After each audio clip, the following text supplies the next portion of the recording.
ouverture dañuy jublu ci poñ bu ñaareelu poñ bi ñeel li nga xam ne moom moo di conflit yi nga xam ne ñu ngi koy nemmeeku au sein de Pastef. Babacar nga ñëwaat ci. waaw soxna Kumba loolee nag dafa bokk ci li nga xam ne en interne ci biir parti politique. daanañu daan baaxoo di ko gis mais ñu bare bari ne nañ ni mu nekkee loo xam ne du ne fàng la kenn du ko jeex ci biir Pastef dafa fës lool. moo tax li nga wax noonu mooy luñ ne la camaraderie malmenée à Pastef. ñenn ñi ne contradiction yi nga xam ne dem na ba weesu daanaka statut de contradiction pour des partisans mais dafay mel ni ay nooneel la wala ay defante ci biir parti politique. ndax li ñuy faral di nemmeeku dafa xaw a takku lool ci li nga xamante ni taxaw na mooy kenn génn keneen xaaxat bi nga xam ne ñu ngi koy faral di gis. lim nañ ci lu mel ni Guy Marius Sagna à l'Assemblée nationale. contre El Malick Ndiaye président de l'Assemblée nationale. ñu ne plusieurs fois dafay mel ni ne jëmm ji dafay génn pour amal benn attaque boo xamante ni da koy jëmale ci moom ñenn ñi ne c'est argumenté ñeneen ñi ne au-delà des argumentations ndax amul leneen loo xam ne daanaka moom moo làqu ci ginnaaw kun du wàllum camaraderie wala lu jëm ci wàllum amitié mënees na ko fopp tegee ko ne la teg na y a une confrontation sans faille boo xam ne am na ci diggante ñaar ñi. lu weesu loolu nga gis ne Aljuma Sow diggante moom ak ki nga xam ne moo nekk Waly Diouf Bodian am noo xamante ni mel na ko. te bien avant loolu également ci biir bari ñoo xamante ni ñu ngi accusé wante mais bi ci gën a fës ci kaw gi nit ñi wax ko ne nañ est-ce que nekkul tam y a un problème boo xam ne problème bu profond la diggante l'actuel premier ministre ak le ministre des finances du Cheikh Diba ñu baree bari ne ay contradictions dafay faral di am mais au-delà des contradictions dafay mel ni malaise la du samay kàddu suñu naataangoo yi enquête quotidien ñoom ñoo xëy lim ne diggante ñaar ñi day jubóole daanaka ci la ñu dëkk ci ñoom ñaar nee nañ sax nag wàllum defaraat gi dañ koy wax rek waaye ndekete yoo booy xool sax daanaka mosul am li la yëpp nag daanaka ñu jàpp ne bokk na ci li nga xamante ni lu ëmb parti bii di Pastef la te lu bare bare ci ay jafe-jafe da koy indi ba tey jii dafa mettre en épreuve camaraderie gi ñu jàpp ne Pastef ci jëmb war na ko mën a joxe ndax wàllum noonu ak xeexante gi nga xam ne mu ngi am ci seen biir. jërëjëf Babacar. mais boo war Sonko Diomaye tamit. waaw Sonko ak Diomaye ca kaw. politiquement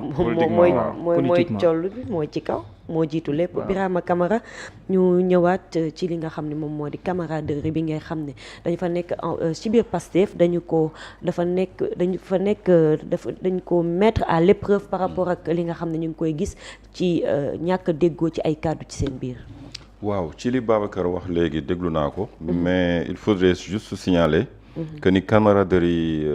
ci biir Pastef mënuñu si boole Cheikh Diba puisque Cheikh Diba n'est pas membre de Pastef. Le ministre des Finances n'est pas membre du parti Pastef les Patriotes. loolu c'est quelque chose à signaler. L'autre chose mooy bu ñu nee ñoom ñaar dañu am mbiccoog mbaloo wala juboowuñu. moi je me dis que ban xeetu juboo la ñu war a wax. Combien de fois le Premier ministre a fait des déplacements vers l'extérieur ànd ak Cheikh Diba. Combien de fois la dem bitim réew. ànd ak ministre de l'économie tey ministre de l'économie lay àndal suba ministre des finances mu di Cheikh Diba donc ñàkk déggoo ci yenn dossiers yi mënoo leen déggoo à 100%. honnêteté bu dee da ngeen di jiital honnêteté ci seen liggéey pour ngeen déggoo à 100% mënta ne mais il y a toujours quelqu'un qui tranche muy le président de la République. Il a le dernier mot sur beaucoup de dossiers. Le premier ministre mën na am orientation ni nii laa ko bëggee comme li ñu doon wax ci wàllum gerte gi. kii ni nee laa ko gisee mais du tee au finish li kenn ki décidé wala li majorité bi décidé ñëpp dañ ciy tënku. et puis on avance bu ñu fi créer benn animosité man gisuma loolu. parce que Cheikh Diba njëkk na taxaw assemblée nationale jour boobu lañ ko njëkk a dégg mu wax wane ni ñi muy nekkal duñ ko gën a gore. yéen a ngi fàttaliku mooy premier discours am bu mu tenir devant la représentation nationale. wax na ni waaw ci wàllum jub. duñ ko gën a gore. foofu rek dafa am lu mu bëggoon signifier avant parce que moo nekkoon kàddoom gu njëkk. donc avant ñuy avancer mais dire que ñoom ñaar dañu am problème. ben kon finalement on va se dire que Sonko kan la jubal ci biir gouvernement bi. parce que chaque jour ñu créel ñu benn noonam wala benn kiyam ci biir gouvernement bi mais lu mu ci mën di doon liggéey bi mu ngi avancé. ñàkk a déggoo nag bon qu'importe mais li ma ci ëppal solo moom mooy ñu ngi ànd di liggéey. di ànd di voyager yaa ngi gis au début qu'est-ce qu'on nous disait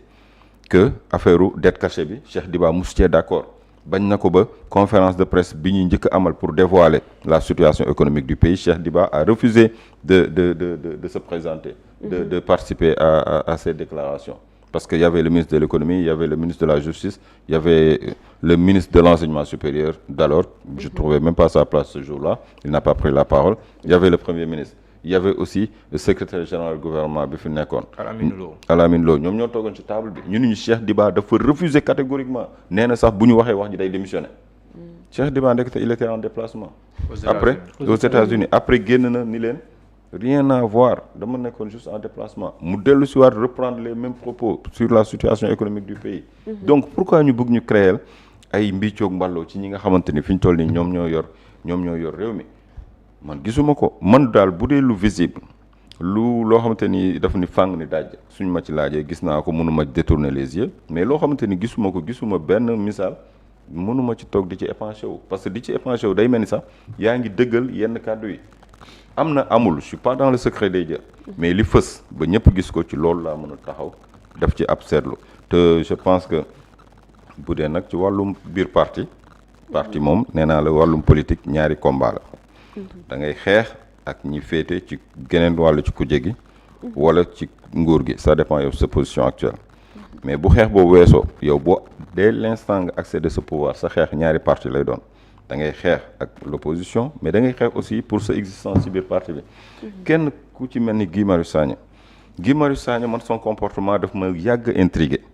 Guy Marius Sagna il était activiste Guy Marius Sagna nekkoon na ci beneen parti Guy Marius Sagna parti moo ñëw seey ci biir Pastef mais Guy Marius Sagna son comportement bu ma ko xoolee il fait toujours cavalier seul Guy Marius Sagna pour nga xam ne Pastef la nekk sax parfois dañ la koy wax mais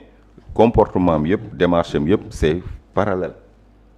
léegi nag am na sax ñuy wax naan est-ce que cotisation 10% yi ñuy wax dañ koy cotiser ci parti bi mun cotiser loolu aussi c'est une question à clarifier donc bu fekkee nag dañu wax ni képp ku am ndombal tànk député DG ak loo mënti doon déjà 10% sa salaire da nga ko war a verser ci parti bi muy contribution am ñu wax ni moom versé wul te mosul versé ak li coow li bëri yëpp di wane ni mooy l'homme éthique et cetera nga baal ma Bira même bi coowal sukkaru koor yi jibee am na ñoom loolu lañ ko tontu woon. waaw donc kon noonu yow ñëpp a ngi cotiser yow est-ce que yow yaa ngi cotiser te pourtant parti yi quand même aadoo woon neen boo dee député sa salaire nga jël si aslëf. loo ndombal tànk rek. waaw ndombal tànk boo mu di am Abdou Lahad Ndiaye député tamit di ko accuser par rapport ay prix na ko am na loo xam ne bàyyi woo ko ay privilèges. te jël ko même double salaire bi entre guillemets. au niveau de la CEDEAO. waaw loolu tamit reproché woon. ñëwaat nañ ko ci donc yow déjà parti bi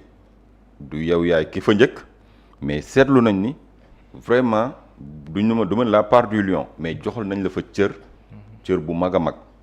ndax première législature fexe nañ ba boole la ci député CEDEAO te xam nga ni député CEDEAO yi bokkuñoo ak député simple yi donc loolu nekk na ay privilèges kan moo ko décidé ci yan base la ko teg est-ce que noonu la war a demee wala dafa am benn yaama neex benn big boss dans le PASTEF qui prend ses décisions du ci concerté wu je ne sais pas comment marche leur parti en interne mais xam naa daal ni Guy Marius Sagna man comportement am en tant que député je vois que àndul xam nga sport collectif li ñu ci gën a bañ mooy ngay def sa yëfu bopp individualisme da ciy daal di soof parce que day mel yow sa bopp la ñor mais Guy Marius Sagna man li ma gis ci yëfam toujours il tire la couverture de son côté boppam képp moo ko ñor ci boppam lay wax chaque jour mu ngi fexe pour que les projecteurs soient tournés sur sa personne pour wane ni mën a alors que nag boo nekk ci benn groupe parlementaire nekk ci benn parti dafa laaj ngay concerté wu ak waa parti bi ngeen di yëkkateendoo di dóorandoo am na yoo xamante ni soxlawul nga koy génn ci penc mi ndax mën nga ko joytu ci ay instance su parti bi wala boo demee ba koy wax sax neel jaar naa fii ak fii kenn faalewu ma lu tee nga dem sax ba ci kilifa parti bi nga wax ko yenn wax yi mais toujours yow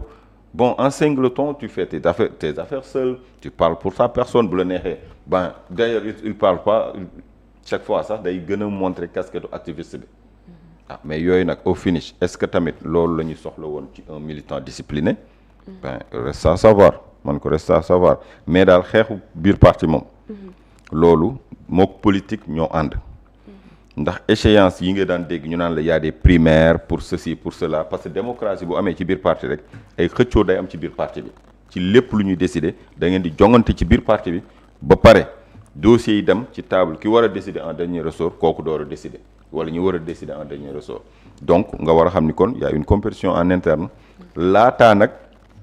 ngeen di booloo di janoog seeni rival wala seeni adversaire de l'autre bord boo ko seetloo du temps du PDS xeexu biir PDS moo gënoon a metti fuuf xeex bi ngay gis nii biir Pastef biir PDS dafa amoon xeex bu metti ba maa ngi fàttaliku 2012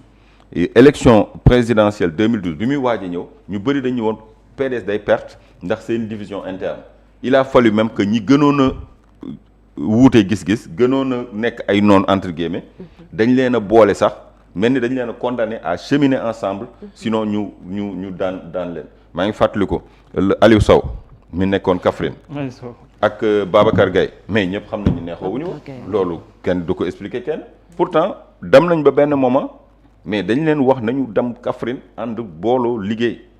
te dañ ko def mu neex mu naqari dañ ko def ci yeneen zone tamit noonu la woon pour wan la ni y a rien de nouveau sous les tropiques. Aliou Sow ay jamono. Ablaye Sow ak Aliou Sow ancien ministre. waaw jamonoy PDS. waaw ba tey récemment. jamonoy PDS ba tey biir Kaffrine. waaw biir Kaffrine. merci parce que ku nekk day bëgg a nekk wane ni base bi man maay le big boss. ñu ci des dañu war a ñëw topp sama ginnaaw. même ci ay élection da ngay gis élection maire wala élection législative ñu gagné benn parti ku nekk génn ni su doon man maa jiite kenn du ma gagné. kon ça veut dire que yow da nga doon def pour kay perte parce que boo leen àndoon doon benn. di ngeen gagné donc yooyu kan moo fàtte fii l'histoire Jombas Diaw à Dagana ak pour jaar-jaaram ci biir PDS kan moo ko fàtte on va pas revenir sur les faits mais ñëpp xam nañ ni la diigal bateau Jombas Diaw ci biir partem la juddoo dañ ko piéger sacrifier ko ci biir partem parce que da doon commencer jël de l'ampleur am ñu muy diranteel mbagg localement ci zone bi mu nekkoon muy côté Dagana mais écoutez li ci am ñëpp gis nañ ko et c'est des choses yoo xamante ni dafa ñaaw dafa salte te ci biir benn parti la am donc li xew Pastef man jàpp naa ni c'est très normal te li nëbbu moo gën a graaw foofu li feeñ nag loo leen ci xamul parce que oui bien sûr ci wàllum lan contradiction yi non pas contradiction maanaam yàqante der xeex bi d'accord mais dafa am sournoiserie da ngay gis ñoo xamante ni depuis 2022 je vous dis depuis 2022 am na ñoo xamante ni dañuy génn di làqatu ci ñeneen ñi di yàq deru leur frère de parti ba ci wàllum cumul de bi ñuy wax ay wàllum cumul de fonction mais am na ñoo xamante ni mais dañ leen doon waas di leen du ma ni mais écoutez immolation rek lañ leen deful woon parce que tout simplement ki jiite parti bi dañu woon suñu accéder au pouvoir dañu woon suñu accéder au pouvoir du conditionnel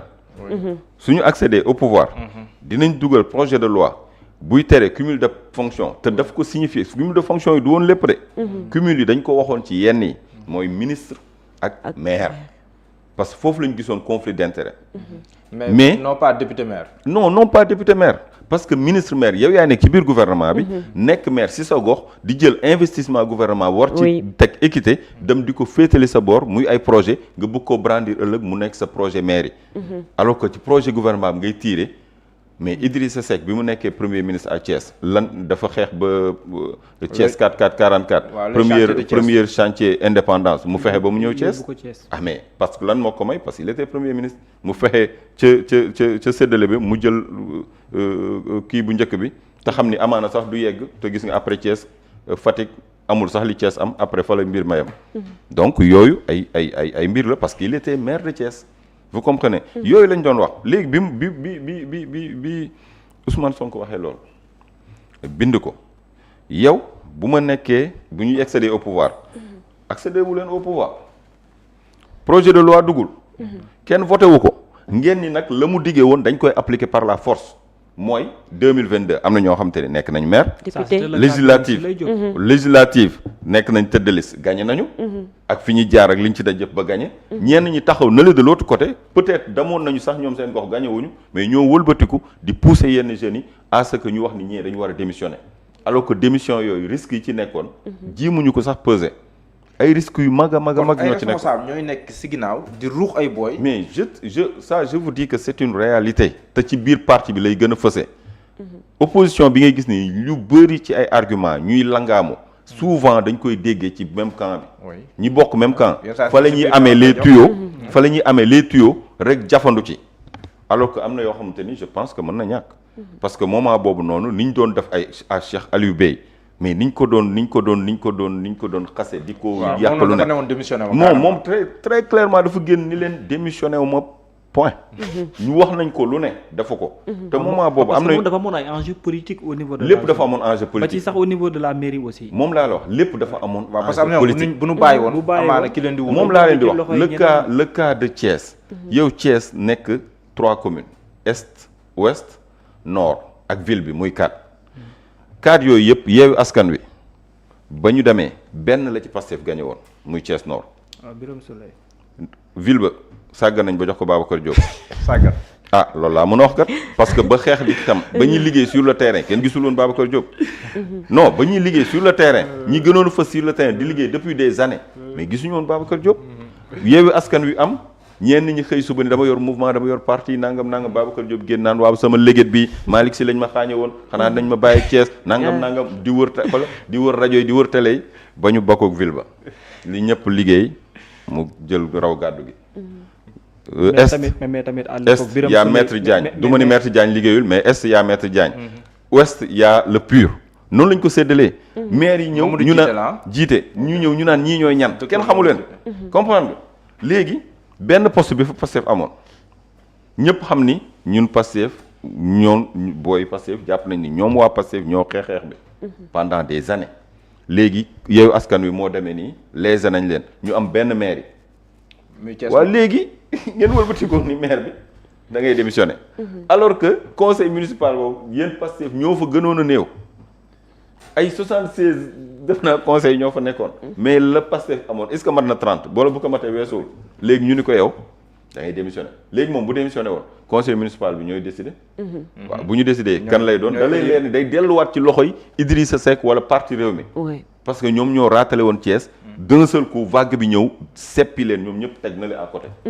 mais ñenn ñi nekk di wax di def mais à l'époque aussi ses propos envers ses camarades de parti notamment sur les réseaux sociaux Birame Souleye c'était pas du tout non xam nga nit non je man la xam nga Birame Souleye moi je suis très très mal placé pour di wax di jëmale ci moom moo tax chaque fois damay éviter son cas damay jël parfois quelqu'un d'autre comme Cheikh Aliou Bey bi mu génnee nii la non mais parce que dañ ko poussé à bout moom xam na fan la coow li jóge woon ak ñenn ñoo ko bëggoon teg pression xam na ni bu doon ay adversaire am la du ñoom ñoo koy yëngal ndax ñoom la daan kon du ñoom ñoo koy wax li muy def kon xamoon nañ ci biir parti bi la non xam na ko parce que pression bi bu doon ci ay adversaire am lañ mënuñu ko mettre pression parce que ñoom la gagné kon kay ñenn la doon tontu mooy pression bi bëggoon jóge ci parti bi ni ko force da ngay démissionner mun leen hey démissionné wu ma wax ji doon benn purement et simplement ñu yàq ko benn yoon mu jeex keneen ki nag dafa waxul woon waaw waxul woon déedéet di déglu di peser le pour et le contre léegi nag pression bi gën a côté kii ci côté mais yow booy évaluer par exemple man bi may xeex gisuma ñiy wax bàyyi jàppal man ba may xeex samay koppar laa ci doon def depuis des années li ma am ak li ma amul yëpp kenn fekkewul ma ko ciy def di def sama carburant di dajale jeunes yi di dugg ci conscience yi ba nit ñi wóolu ma nga xëy suba te boobu c'était ni ñu ko waxati nan direct lañ koy tuddee waay suffrage universel direct c'était la première fois maanaam maire bi ñëw ni fal leen moom ngeen doon fal waa léegi ñëw taxaw ni fal leen ma ba pare nga xëy suba tayle maire bi imagine la ci naroon fekk yëpp ci déception ak yeneen ak yeneen donc pour dire que ni xeex pour revenir à notre sujet ou à la question xeex ci biir parti loolu dafa jaadu parfois li koy waral ku ko comprendre di nga xam mooy jalousie parce que ci biir parti da ngay jàpp ni diw moo ma def de l'ombre guerre de position ak yeneen parce que gis nga ñenn leaders yi wala bon leader laa tudde à la base lan moo tax souvent à la base ils sont pas prophètes parce que parti bi accédé au pouvoir mais jeunes yi nekk seen gox ñoom la ñuy gën a mere parce que dañ naan ñii ñoo waroon plaider